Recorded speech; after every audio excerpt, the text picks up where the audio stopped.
So, fish. Where'd that come from? Now, I haven't always been the rotund specimen that you see before you. In my younger days, I was quite athletic. And in junior high and in high school, I played a lot of sports. And after this one game, the coach had all us guys in the locker room, had us all line up, told us to strip down our gear for inspection. So as he's walking by, I start taking off my shoes. Oh. He stops dead in front of me. His eyes start watering. He starts freaking out, screaming about the stench, telling me I smell like dead fish. And I've been fish every day since. That must have been traumatizing. I survived. Did you rat out Carmine? What the hell? 20 plus years, I've had your back, and you've had mine. Right? And you're bailing on us because of a breakdown in communication? You know I know the code. I didn't rat out anybody. This is not my fault. Fish, it's always your fault. You expect everyone to go around and clean up your messes. Well, I'm going to clean up this mess, and I'm going to go see Carmine myself. After this, I'm finished. I'm out.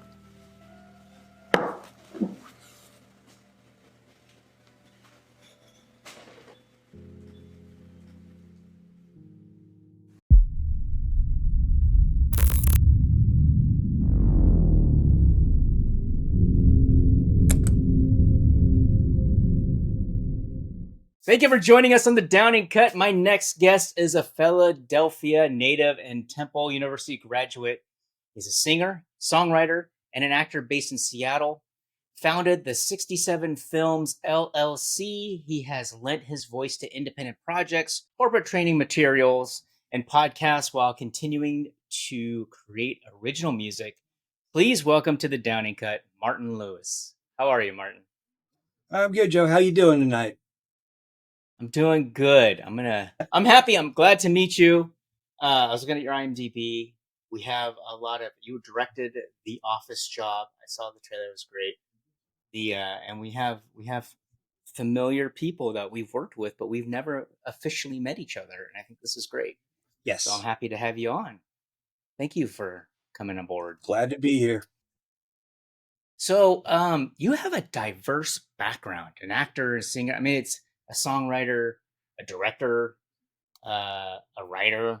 I mean, that's huge. I mean, you got the skill set, you got the whole toolbox there. I always like to ask everyone, how did your journey start into the film industry, and what sparked that interest? It's something I've always wanted to do. I went to school for radio, TV, and film at Temple, and that's when we used actual film and not digital. So, yeah, it just took me a long time to get back around to it. You know, since that time, I had been in original bands and basically was a storyteller through music. And I was a stay-at-home dad for several years, and I just had the opportunity to kind of jump back in. It started through doing some voiceover stuff. And then the agent I was with said, well, you have to do live action on camera as well as voice. So that's it. Done deal. Wow. What, from your experience, especially as a director and actor, but mainly from a director, what qualities or skills do you believe set an exceptional actor apart from the rest? Empathy. I think if you have the ability to kind of walk in someone else's shoes, even if it's just virtually or in your head, you are going to be a better actor. If you can't understand what someone else is going through, how can you portray them? But, okay, so in other words, just don't memorize lines. You got to feel the character and feel the circumstance and feel the scene, right? Absolutely. That's probably the most important thing is to understand your character. Once you do that, the lines, so long as they're well written and they make sense for the character, it'll all just come naturally. What makes a line well written? The way it flows when you speak it. There's a lot of times I'll get sides for auditions when you can tell that the writer had never spoken those words out loud because they didn't flow, the cadences weren't right. So I have to kind of hold myself back from rewriting the material. So Interesting. It reminds me of, like, I've been on sets where they actually had the writer, they knew that the cadence just wasn't coming out. It wasn't flowing for me. And they Yeah. literally had to rewrite it because it was like some kind of weird technical jargon, if you will, sometimes. I kind of Oh, feel like that's that, always tough. I've Yeah. been, yeah, I've played the Star Trek Phoenix was one of the first gigs I did and was all about Star Trek. And I didn't know anything about Star Trek. Mhm. And then I did another short and I was a geek playing a geek who knew about Star Wars. And Yeah. there were certain things I had no idea about. I was like, what? I was just naming all these missiles and guns. And I'm like, holy smokes. So it definitely is. It's interesting. And I feel obviously for actors who are going into a realm that maybe already exists, I get that they would probably do Hmm. some study and do some background. But if it's something brand new that someone just made up, and you're like, okay, how do I say this? How do I relay it? You know. So Yeah. if there's have you ever had an actor come up to you as a writer and director and go, what are you trying to say here? Yeah. And I've had actors who have created their own backstories for characters, and it's great, especially if you're on the same page. And you mentioned being on set with a writer. I was an actor in a short film called Inner Child, and I was acting against or acting with the woman who wrote it. And so it gave me the opportunity to kind of pick her brain and get into the head of the character that I was playing a little bit more than just from what was on the page. And that was a wonderful experience. You yourself, both as a songwriter and actor, how do you balance personal Mhm. storytelling and music with embodying someone else's narrative on screen? Oh, that's an interesting question. From the songwriting point of view, when I would write lyrics, they would be from a very personal place. Sorry, my cat's scratching me. Of And course. when it would be time to perform it, I couldn't be that same person that wrote the material, or else I would never be able to perform because the words came from a very deep place and a very introspective place. And so when it was time to go out and sing, whether it be in a recording studio or on stage, I let the other guy come out because that's the one who is the extrovert. Were you a songwriter first and then actor?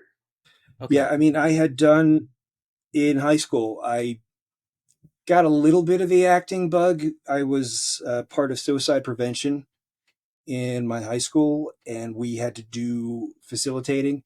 So I would get up and have to talk for 20 minutes, and we had little skits to kind of explain and give examples of the scenarios that we wanted to get across to fellow students.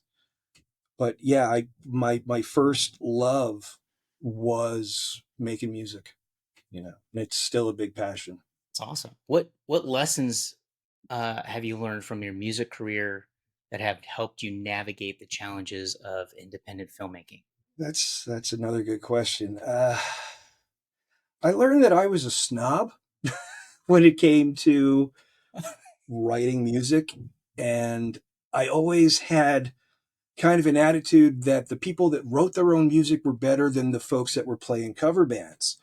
But the big difference with the guys in the cover bands, they were making $1,200 a night to play 3 sets, where we would get $20 to play a 40-minute set in front of nobody. So So how has that helped you with independent filmmaking? Or do you?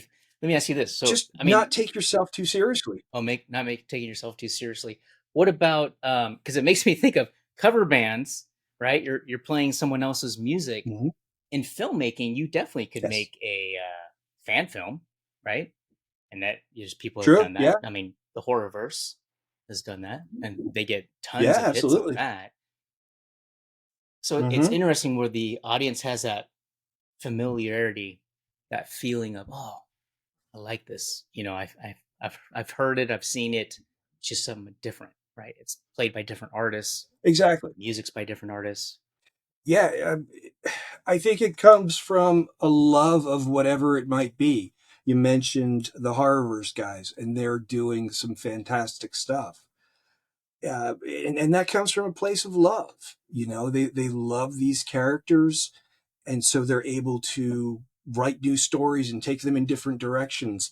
You know, they're not doing shot for shot remakes. Yeah, which I appreciate.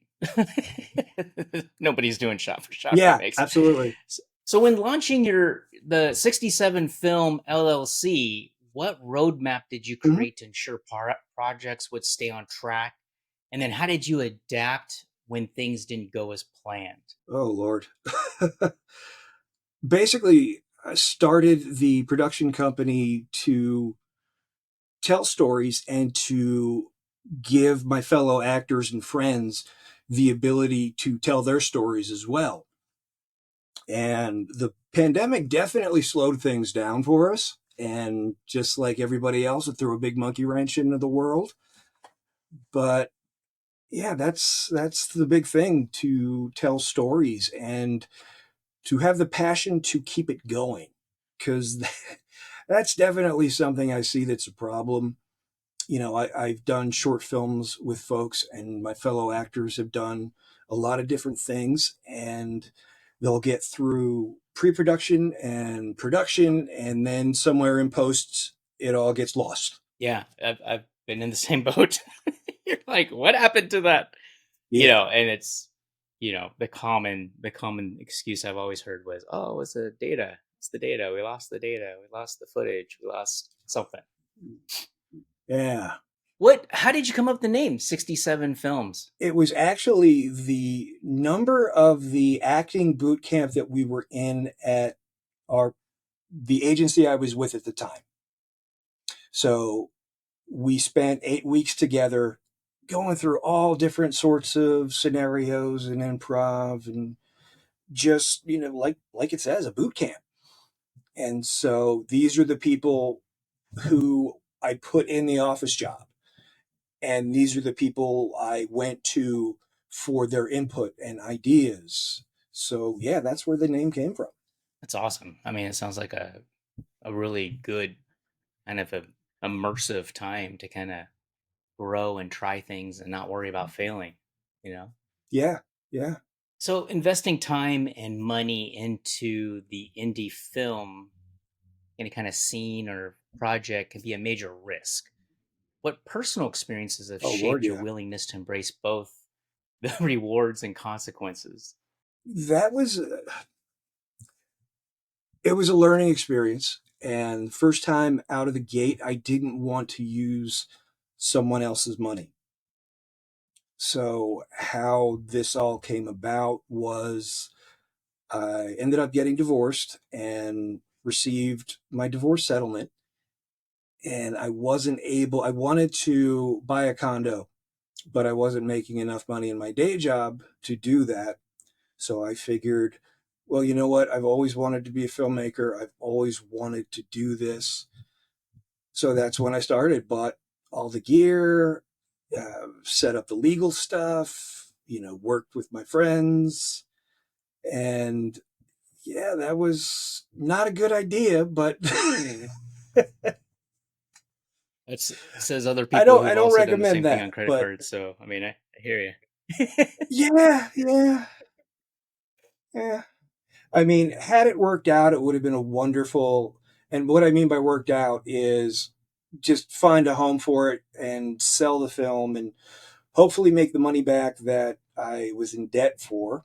But, that didn't happen, but it was a great experience, and we learned a hell of a lot. Yeah. I mean, you got to fail forward, right? If you don't make it, just Yeah, keep pushing. absolutely.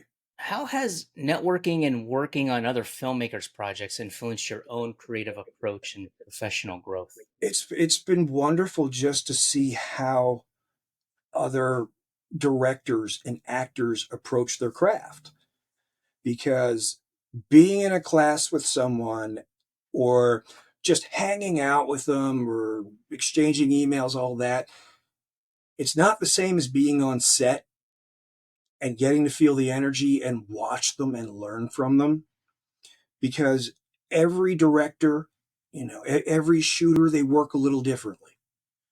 And so it's a great thing to kind of be able to pick and pull from different folks. And I think that's one of the reasons why actors make such great directors, especially when they make that jump later in their career. Guys like Kevin Costner and Robert Redford, they worked with some of the best filmmakers that were out there. So they got to pick and choose. And it really worked out well for them. What do you have you picked up any kind of, I would say, traits or habits that you've seen on other film sets that kind of help you go, hey, I'm going to adopt that and use that in my film set? I think that the biggest thing watching Aaron work from the Horrorverse, the CCC Entertainment guys, is because he edits his projects, he doesn't go by shot lists. He'll have a very loose idea of what he needs, but he gets out on location, looks around, figures out what he wants to do, and just jumps in and does it. And what I really like about those guys is they're open to ideas. Because there was one day I was on set, I was a background for him, and there were a couple of ideas I had for shots. So I pulled him aside and mentioned it, and he ended up doing those couple of shots, and it worked out great. And then there was another time, one of the actors I had a note for, but instead of going to the actor, because never do that, just pulled Aaron aside and said, hey, what do you think if he just makes that turn slower? And again, he did it and it worked out, and that's what ended up in the final cut. So What ways has like volunteering and engaging with different communities helped you develop a richer, as far as characters go, as an actor, learning deeper stories as a filmmaker? How have those things kind of helped you embrace experience and empathy? yeah, it goes back to having that empathy. But we are only as good and as far as our own experience, because everything that we've been through frames our outlook. So when I was living in New Jersey, I spent 5 years volunteering at a pediatric oncology camp. And I got to meet these kids, some as young as 6 up to 18. And these kids, man, they're fierce, and they face death every day. And the great thing about doing the camp was we got to see these kids just be kids. But I got to hear their stories, got to talk to their parents. And it's a situation I would never want to be in or wish on anybody else. But because I went through it, I had a point of reference. So I took that, and it's in my toolbox now. Have you written narratives based on that experience? Not yet. I've tried to stay in the universe of satire and a bit of horror and camp, because the world is a very dark place, especially right now. So I don't know. I kind of, when I want to make believe, I don't want it to be too believable, I guess. Have some humor and levity to the situation.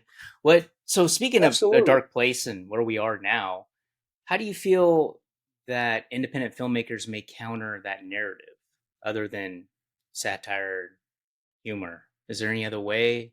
I think it's going to be definitely up to the independent filmmakers, because I think the studios have too much to lose. So they're going to be a lot more careful. And I think it's going to be genre films like horror, like science fiction, because they've always told the stories. I mean, you mentioned Star Trek before, and that was something that would always deal with the problems that the world was facing, but they would put a different spin on it. And most times people didn't even know that they were being preached to, for lack of a better term. That's why now you see all these folks online saying, oh, when did Star Trek get woke? Well, if you think it never got woke or was never woke, you don't know Star Trek. Such an interesting world we live in. What do you foresee? It was just making me think about, like today, I think I used to just love trailers and just watching new trailers as they come out. Yeah. And it's just, I don't know if it's because I'm getting older or I'm more involved in the film community, but now I'm seeing trailers. I'm like, oh, that just looks really dumb. No, there's definitely an art to cutting a trailer. And I don't think there's anything I hate more than seeing a trailer and getting excited about it, and then go see the movie and find out that the trailer was just cut by a company that's all they do, and this movie is nothing like the trailer as far as the vibe. And one that jumps to mind is David Ayer's Suicide Squad, because that trailer was so much fun, but seeing the movie, it was kind of a typical David Ayer film. So Would you recommend people not see trailers? I think there was a time when I was younger and I went and saw the movie Signs and I never saw a trailer. So I went into it really just not knowing what to expect. And I thought that Joaquin Phoenix's character was kind of going crazy a little bit. I didn't, and when they saw the leg of the alien, I was like, "Oh, that's not a real alien. Someone's pretending to be an alien." It turned out it wasn't an alien. yeah, no, But just stuff like that just it that's the threw great me thing. lopsided. Yeah, when you're able to kind of use your own imagination and fill in the blanks, I don't think people should be spoon-fed everything. Which I appreciate. I'm like, the audience is smarter than you think. Let them figure it out. Like I just watched a movie on Amazon that is called Abigail, and I watched the trailer, and the trailer looked great, but it gave away too much. But when it was in theaters and had its run, they worked pretty hard not to give away what was going on.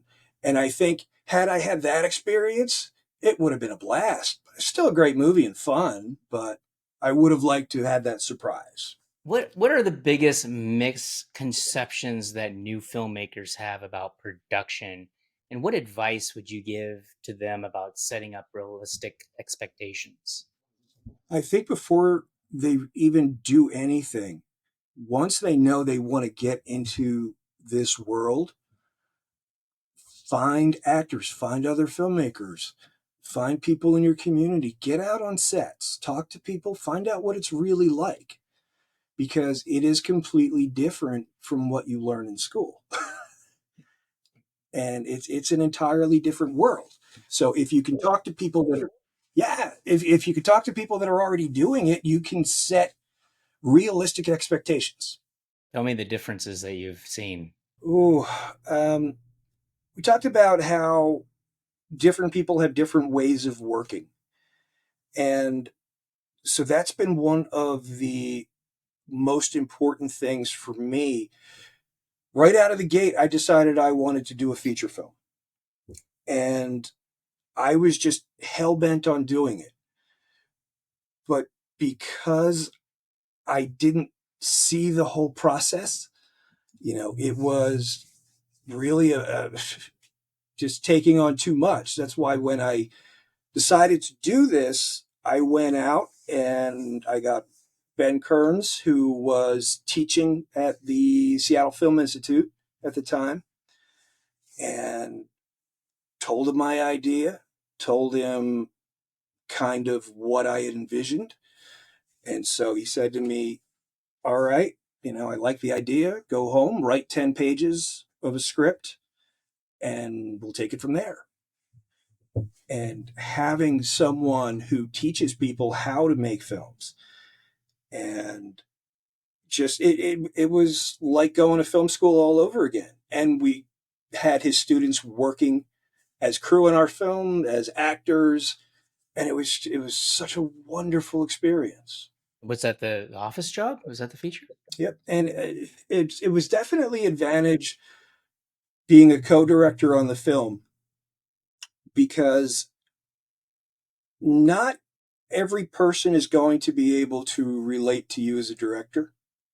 So having someone else there with a different set of experiences and a different approach to working with actors, for the most part, we got some great performances out of folks. And one of the film festivals we were at, we won Best Ensemble Cast. And that's all because Ben and I worked really well together. And if we saw that one of us was having a problem getting a performance that we wanted out of an actor, the other would kind of take a different approach. And it was definitely a team effort. You talked about film festival. I want to ask your experience. Is it difficult getting a feature into a film festival? You're definitely more limited in what you can submit to, because the majority of festivals, they want shorts. They want something 5 to 15 minutes. The shorter the better. That way they can program more films. So having a 100-minute feature is a bit of a tough sell. But I think we were accepted at somewhere around 35 film festivals and ended up winning about 24 different categories. So yeah, I think film festivals are great. I really do. Congratulations on that, because I think a lot of us we go into the film festival and we try to maneuver that when money is always an issue, and then the quality of the film, and is it going to work out, and which festival do you hit? I mean, there's a ton of variations there. Yeah. So, as someone who's lent your voice to various projects, do you find voice acting requires different type of storytelling compared to film and music, or do they all stem from the same creative core? Absolutely. Because when you're doing on-camera acting, you've got your face, you've got your body. You can tell a complete story. When you're voice acting, all you have is your voice. So it's kind of like walking a tightrope. You don't want to be too over the top, but you have to be enough to convey the emotions that you're trying to get across. Very cool. What is the most constructive criticism that you've ever received in your acting career? And all right, this is something that also goes back to writing music as well as writing films. Do not fall in love with your work. It's important to be passionate about what you're doing, but if you love every single word in every single page, you're going to end up with a 3-hour movie that nobody's going to want to see. So you need to be open and listen to people and cut where you can.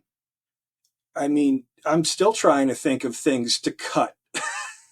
And I don't think that ever goes away, because I want to try and make it as streamlined and as wonderful an experience as I can for viewers.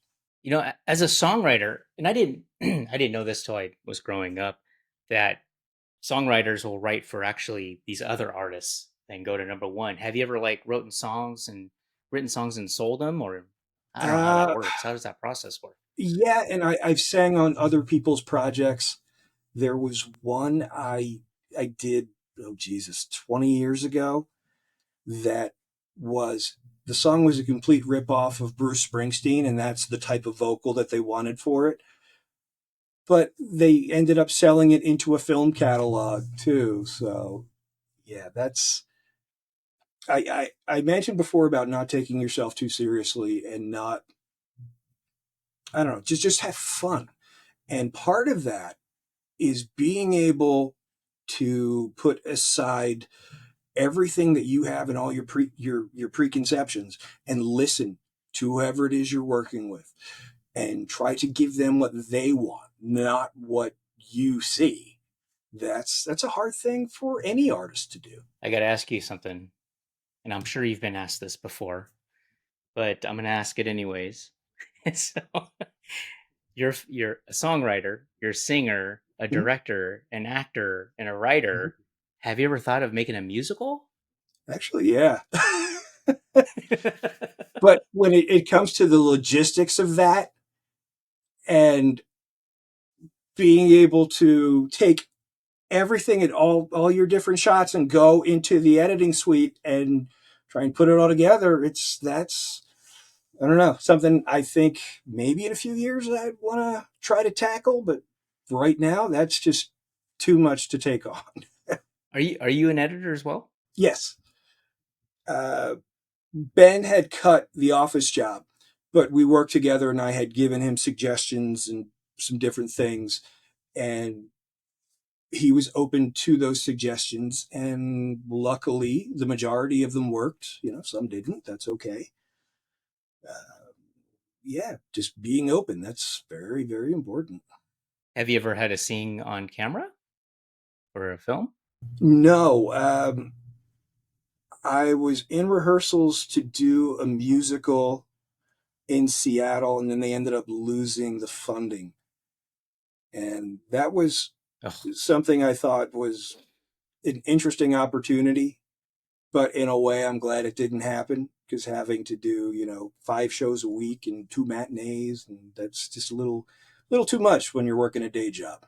Oh yeah, yeah. I think for me, that's the hardest thing. Juggling is the day job and wanting to pursue the creative side of acting and Oh yeah. movies and stuff. It's just like, oh man. If someone were to direct a film about you, what genre would your life be? I think it would probably be kind of a dramedy, something akin to Forrest Gump, just without those. Well, no. Uh, I've been through some big things in my life and some world changing events like 9/11. I was working in Manhattan at the time. And luckily, Wow. we were at the store I was working at. We were coming in later that day because of a staff meeting, and my boss didn't want to pay overtime.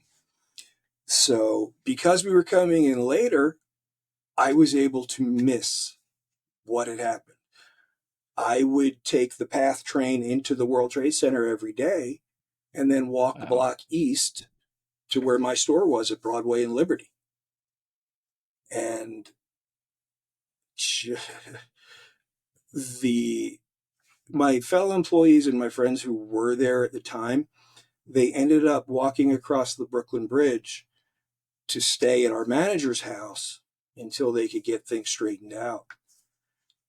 And I had gone and worked with this. I was working for AT&T at the time. And so we put together a volunteer team to go out and deliver phones to rescue workers. So I was a part of that. And it's definitely a strange experience to be in, not having ever been in an active war zone, but it sure as hell felt like that. It's crazy. I feel like Martin, you're full of a lot of experiences it's like you got to get those things out, man. You have the skill set to write. And I just feel like that you would bring so much to the table from the things that you've been through. I think it's kudos to you. Yeah, I mean, you have it. it's been an interesting life, and I'm to the point now where I can be grateful for everything that I've been through. Just the horrible stuff and the great stuff. It's all wonderful. I'm very lucky. It makes me think of like you've been through so many different experiences, and even volunteering, you've seen different things. Do you get to a point where you're just enjoying the journey now and just appreciating every moment of living life, and what's next for you, what's in store for you? I've got about 6 short films that are written and ready to shoot. And luckily now I'm on a better work schedule where I have weekends off like regular human beings. So hopefully I'll be able to tackle some of that in the next year. Holy smokes, 6 films. Well, I'm an actor, just so you know. Oh, I'll I audition for know, you. Joe. I got you in mind. Speaking of acting, let's go back to that. What is the hardest character you've had to play since you started acting? I think it was the part in Inner Child that I mentioned. I was playing the main character's boss, and this guy was a real asshole. So I had to kind of put my own empathy and everything about myself aside to become this other person. And I consider myself very fortunate that I don't get involved with method acting. So as soon as the director says cut, I get to be me again, but then as soon as, they say action, I'm back to being that other character. And that's something that actors have to do. Was it hard to kind of shake it off afterwards? No, because the young lady that I was acting opposite, she was just such a wonderful person, and she's the one who wrote this horrible character. So it was something that she didn't carry with her, so I wasn't going to carry it with me. It would ruin that joviality on set and just that feeling of family and teamwork that good sets have. Being a director and being on your set, what kind of atmosphere do you want to provide for the crew and the actors on your set? I think it's having a very convivial set and just having the feeling that anybody can come to you with anything. Like one of Ben's students, a guy by the name of Dan Dalton, who's a wonderful actor and just a great crew member. We were shooting a scene in a restaurant, and one character handed another character a duffel bag that was supposed to be full of weapons and all kinds of stuff. So Dan came over and said, well, wouldn't it be great if we put the camera in the duffel bag so that way when it unzips, it's kind of opening it up to the world, and just getting the reaction shot from Mike, the actor, was wonderful. And it really worked well. And it was something that I didn't think of, Ben didn't think of, but because we were open to other people's ideas and we've fostered that kind of attitude on set, it gave us something very cool. Be flexible, be agile. So you got 6 scripts written.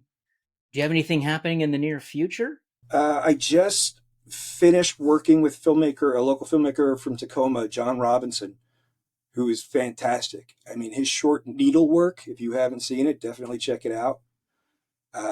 Just wonderful, creepy horror. And so I've got a part in it's called Repossessors. So hopefully John will get that together soon.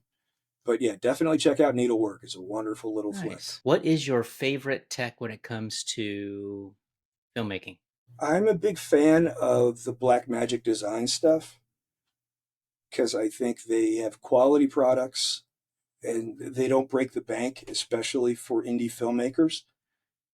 And geez, man, Davinci Resolve, their editing software, it's really fantastic, especially everything that they give you. They have, an audio suite in there, in Fairlight, effects, coloring. That's one of the things that they do really well. And coming from the songwriting world, I used Avid's Pro Tools for years. So to see a lot of the same tools incorporated in Fairlight is great, to have that control over the audio, because I think audio is one of the most important things about a cinematic experience. And unfortunately, I think we're getting away from that, watching movies on our phones and all that. Because when you go and you sit in a theater and you're surrounded by it, and the sound is designed for theaters, it takes you into an entirely different world. You said you have a child, right? Are they adult now, or are they? Yes. Okay. Max is 16. He'll be 17 at the end of the month. Oh, okay. Well, you guys can still go to theaters. I have a 5-year-old, so we don't go to theaters. So hang in there. It Yep. gets waiting. easier. And I am really lucky that my son is basically my clone. He's into all the same geeky stuff that I am, and like this, we got to meet Stan Lee. Oh, and, nice. Wow. Yeah, Agent Coulson, and Captain America was Falcon at the time, and that's Max in the armor that I made him. So yeah, Oh, that's awesome. You made that? it's yeah. Doing costumes Okay, is one so of we'll add that to my your things. resume. Yeah, I'm working on some costumes for a project that Steve Eaton is doing. It's a big sci-fi thing called Universal Opera. And Steve's an artist, so he had given me all these designs and things to work on. And so we're putting that together. And yeah, that's going to be a lot of fun to do. That is awesome. Martin, I got this is the heaviest question for you, man, because you're All a right, singer. let me brace myself. I ask everybody this question, but because you're a singer, I really want to get your input on how do you feel about AI and people changing their voice? It's the the tech geeky part of me loves it, thinks it's fantastic, but I kind of see it in the same vein as auto tune. It's a cheat, you know. If you're not willing to do the work to improve your craft, then you shouldn't be there. So, yeah, if you're using AI just to help in something that you don't do, like for example, for filmmakers, if they need a logo or just something for background for art direction, I think that's fine. But when you're trying to use AI to make films, you can't call yourself a filmmaker then. And same thing with songwriting. If you have AI do a song for you, you're not a songwriter. Oh, I didn't even think of that. I did see software out there that you could. I tried it. You type in like what you want the song to sound like. You kind of Mm-hmm. type in the genre of the music, and then the words. I think you put in whatever word you want in there, and it made a song. Yeah. I mean, it wasn't a good song, but it made something, and I was like, "Whoa, that's crazy!" It was. I mean, it's No, yeah. I just. What do you think? How do we like? I don't. I'm not a singer, so I don't know how that would play into the music world. But as a filmmaker, I can foresee if you need a character to be on a phone, it would be very easy for someone to go, I'm just going to record the line, change my voice, and then put the phone effect on it, and no one will know the yeah, difference versus hiring somebody, you know, or casting someone. Hey, you want to be a sure. phone person? It's just, how do Yeah, I we mean, maneuver that? What do you I think think about that's that? something that I'm okay with that. And I've done it a lot, especially for auditions when I can't get a reader. If it's last minute sort of thing, I will go in and record the other part, of the reader. And so just work with it and make myself sound like a different character. And so, yeah, I've done that. That's actually I a think good for tip. indie filmmakers, we have to wear we have to wear so many hats. When speaking of hats, I had to make hats for the office job as well as several other costumes. Yeah, being an indie filmmaker is a hell of a ride because you learn to do everything. You know, one day you might be running camera, another day you might be holding the boom mic, another day you're adjusting lights. It's just the nature of the beast.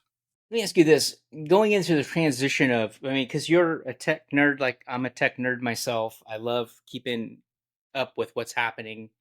Um, what do you think with, I mean, the younger generation obviously is moving along with the wave. How do you feel about the older folks who probably were not in this arena and still have a hard time getting on that wave? What kind of advice would you give someone who's a filmmaker or someone who's just an older generation that wants to make films? What kind of advice would you give them? Do they need to be, forward looking, or can they just do it the way they want to do it? I, I think some people will always do what they want to do and they won't give themselves the ability to grow. But for me, it's so important to keep up on what's going on, at least having an overview of it. Not necessarily getting in the weeds, but understanding what different things do and where the world's heading. That is something I think is important. Otherwise, you're left behind and you're a dinosaur. I see a short on your IMDb called The German. What's that about? That was one of the characters from The Office Job.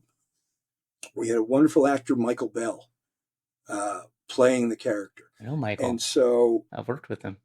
yeah, Michael's a great guy. I worked with him on the character, and he created a backstory for him.